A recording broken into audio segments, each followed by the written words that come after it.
Hello, welcome. This is Roger Capello. Bringing you my week at the club, episode number 40. And these are my exploits at the Wachusett Chess Club, as you probably know by now, in Fitchburg, Mass.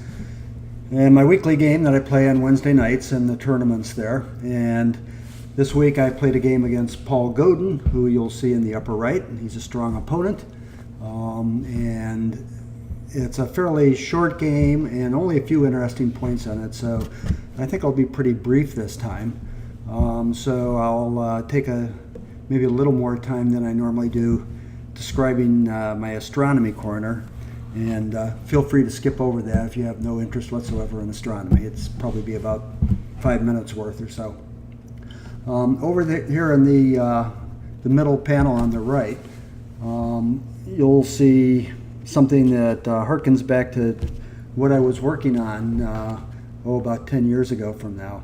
So I'm a retired radio astronomer from MIT's Haystack Observatory, and one of the final big projects that I worked on there was something called the MWA, or Murchison Wide Field Array. And it's an array of low-frequency telescopes out in the outback of Western Australia.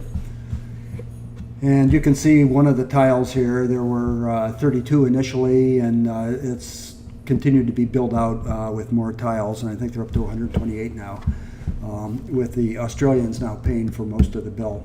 But originally it was an NSF project here in the US, and something that we thought of at Haystack and did the design, all the development work of for the first 3 or 4 years under NSF auspices. And the purpose of it, well, was multifold. There were a lot of different science cases or science programs that we supported, but one of the most interesting ones was a cosmology program called Looking for the Epoch of Reionization. So this might be a little subtle, but I'll try to make it short and relatively clear. Early on in the life of the universe, after the Big Bang, the universe was very hot, and it was just a very hot plasma like the sun is. But as it expanded, it cooled off and became no longer in that ionized state. When a plasma is when you have the nucleus and the electrons separated in atoms, when everything's so hot that they're jiggled loose. And when it cools down, it gets to a point where the electrons take up orbits around the atoms, and those are then neutral atoms. And in particular, the most abundant element by far in the universe is hydrogen. It's 70-some% of the universe, and almost all the rest is helium. The hydrogen atom has 1 proton and 1 electron, and when you jiggle a neutral hydrogen atom a little bit, you can actually get a transition in the spin of the electron that causes a radio wave to be sent out. And that radio wave, it has a particular frequency. It's like a optical spectral line, but it's a radio spectral line that's at a little over 1400 megahertz, a little over 1.4 gigahertz. And that's kind of a medium high frequency, not super high. And that's one that radio astronomers observe a lot. Now, if you look down at the FM band, what you might be able to do, and what we were hoping to do, was to observe those radio waves from hydrogen redshifted or stretched out by a factor of 15 or 20. And the reason for that is we want to catch that part, find out something, imaging possibly, if we can, about the early universe when that hydrogen first became neutral, and then it got reionized again a couple 100 million years later as the first stars turned on, and they were very bright and hot, and they caused the interstellar hydrogen to be heated up and once again become ionized. And so then that ionized hydrogen no longer sends out these radio waves. And so if we're looking at these very strongly redshifted radio waves with our array, we were hoping that we could actually see the structure of the early universe, about 95% of the age of the universe ago. And there have been some interesting results in that project. I don't have time now to talk about them. Maybe I can talk about them in part 2 at some point. But I will bring them to you. And this array is one that we designed and put together to receive those radio waves. Very wide field imaging instrument made with these funny dipoles and a lot of computer processing that allowed us to form images of basically the entire sky instantaneously, and with multiple tiles like this spread out across the outback. It was a fun place to go and interesting to work there.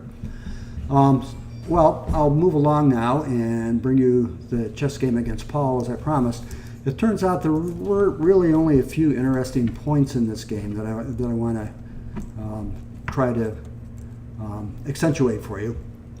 So he opened, let's get focus on the right window here with d4, or I opened with t4 rather. I mean, he opened with a Gruenfeld Defense against my opening.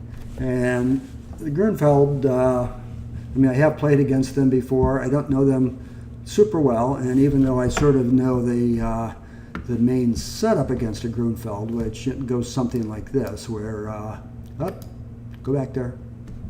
Hit the wrong piece. Okay, the problem is that this bishop should not have gotten put there. Okay, it's White's turn here, and the sort of the main line goes something like, you go ahead and capture the pawn. Now the knight is on a precarious square. It can be chased away, and White forms a dominant pawn center. That's taken back. So Black continues development. White comes out with the knight. It's something like this. I don't know the move order for sure, which is why I didn't actually go down this line with him. Black then counterattacks in the center. White often defends it in this fashion. There's a possibility of pinning here on g4 and so on. You can see sort of how it's developing. White has a very strong pawn center, and Black is going to, with after c5 and let's see, knight c6, he's going to do his best to tear that pawn center apart. And I felt that since this was Paul's choice of opening, he declared by d5 on the third move, that he probably knew it better than I did. So I chickened out and just played kind of a positional move, which can't be bad in the circumstances. And we went into a very quiet fianchettoed position with a symmetric pawn structure. And with a symmetric pawn structure like this, there's really only two things you can do. One is to break the symmetry of the pawn structure by some sort of pawn break, and the other is to just play within the pawn structure with your pieces. And so instead of doing that, I decided to try to break the symmetry of the pawn structure rather than playing within the structure as given. So I played knight to e5, figuring that this was forcing him to break the symmetry. And it turns out it doesn't totally force him. He could still go ahead and, not take it, but rather copy my move, keeping it symmetric. But I was planning then to play knight takes c6, and if he were sort of foolish as to keep the symmetry and play knight c3, then there's of course the symmetry. Rather than now we've both attacked each other's queens, and rather than taking his queen and he takes my queen and it's all symmetric, instead of course what White does is to take the pawn check, and he recaptures, and then I take his knight, and now there's no longer a symmetric pawn structure. In fact, he's even lost a pawn in this variation. But he doesn't have to do that. Instead of playing knight takes c3 after I took on c6, he could just go ahead and take that knight back. and then I take on e4, and admittedly this actually has broken the pawn structure, but this is a variation that's good for him. So the problem here is that he has this little Zwischenzug, in between move to attack the rook, and the rook moves away or the bishop drops back, either one, and he takes the pawn on d4. So now the pawns are equal, we each have 6, and even though he has a weakness in this isolated pawn on c6, he's got pretty good pressure against my king. Actually there are further complexities I see. He could, for example, take this pawn, but then black could play check, king takes, queen out check, and now after, there are a couple different moves, pawn up or bishop there, he could take the bishop. And even though he's down a pawn, he's got, very strong. I would like to be black in this position. Let's see. So it's stockfish. It's a pawn advantage to black. Even though he's down a pawn, he has a very active attack. The king's weakened, and in particular now there's checkmate threatened on this square on g2. So that would be good for black. Okay. So after I took the knight on e5, though, he just captured the knight. And I captured back, and he played his knight to g4, which I had expected. And now I was thinking that after knight takes d5, that he was just going to recapture the e-pawn. He surprised me a little bit in that he drove away my knight first.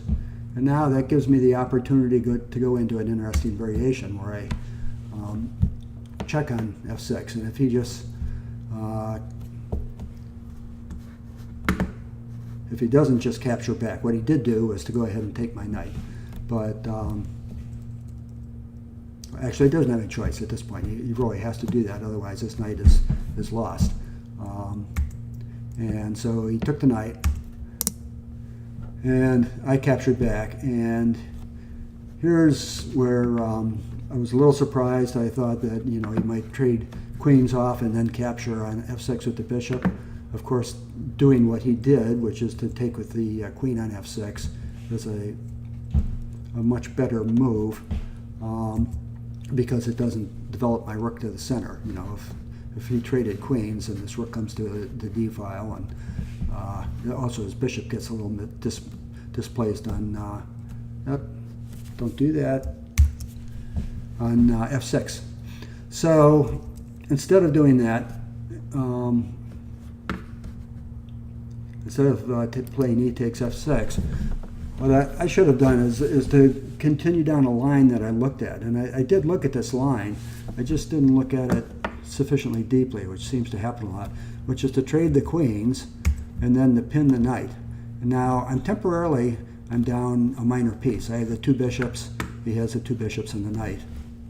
But this knight is pinned because if it moves, my bishop will take the rook and I'll have won the exchange.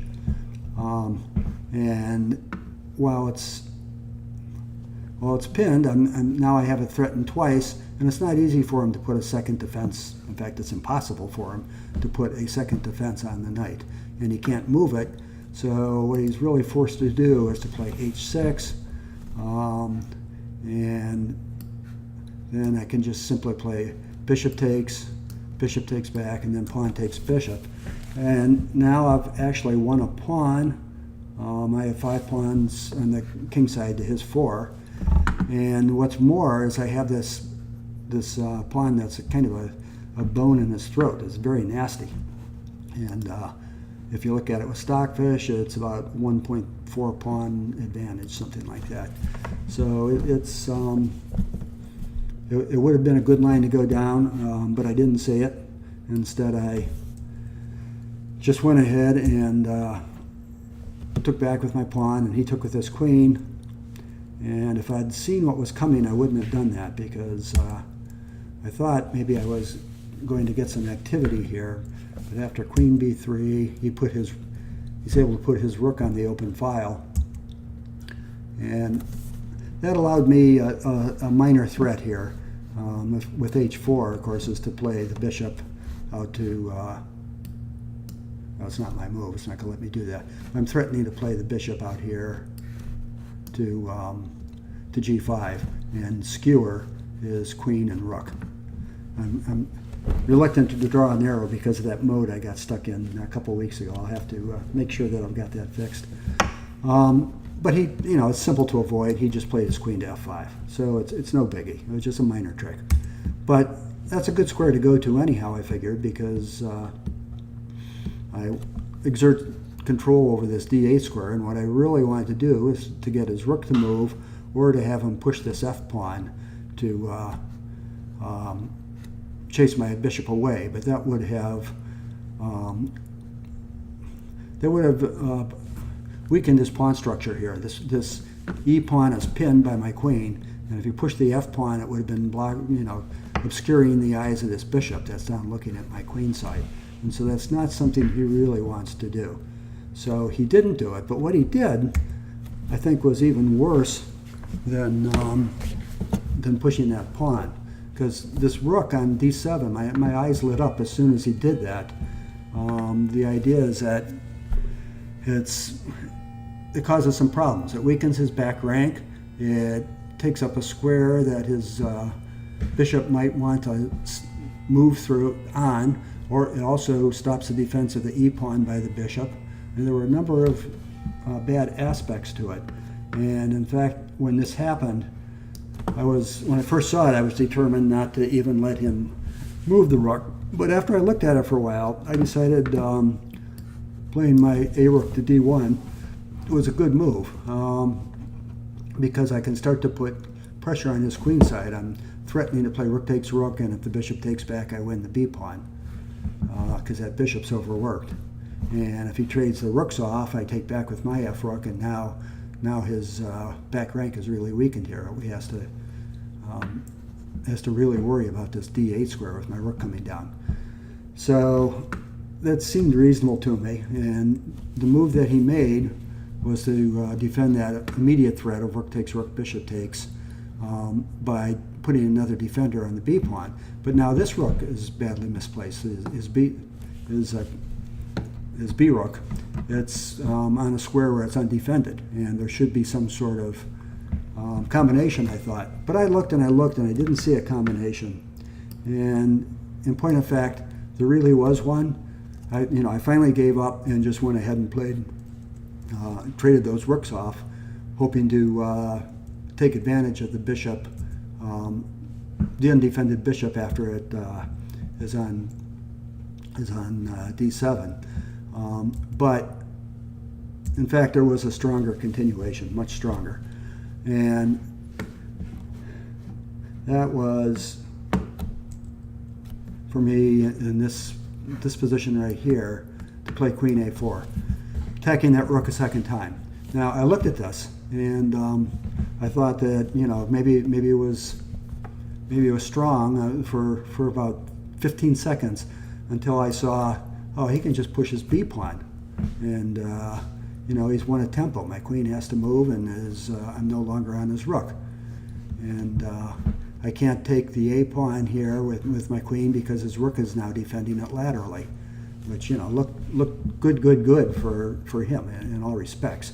But what happens, I didn't see some of the subtleties involved with just a simple move queen a5. And the idea now is that I'm attacking this d8 square again, threatening to actually to sack my queen on the square, and it's a problem for him, and it's not an easy thing for him to undo. If the bishop moves, then this rook here on d7 is undefended, and I win the rook, so he can't move his bishop, and he has a hard time defending this d8 square adequately. Turns out, according to Stockfish, his best defense is just to go ahead and push the pawn and attack my queen and make my queen move. But that's not sufficient, because white just goes ahead and sacks the queen. He takes it, and then I take back with the rook check, and he has to block with the bishop, and I go ahead and gang up on that bishop.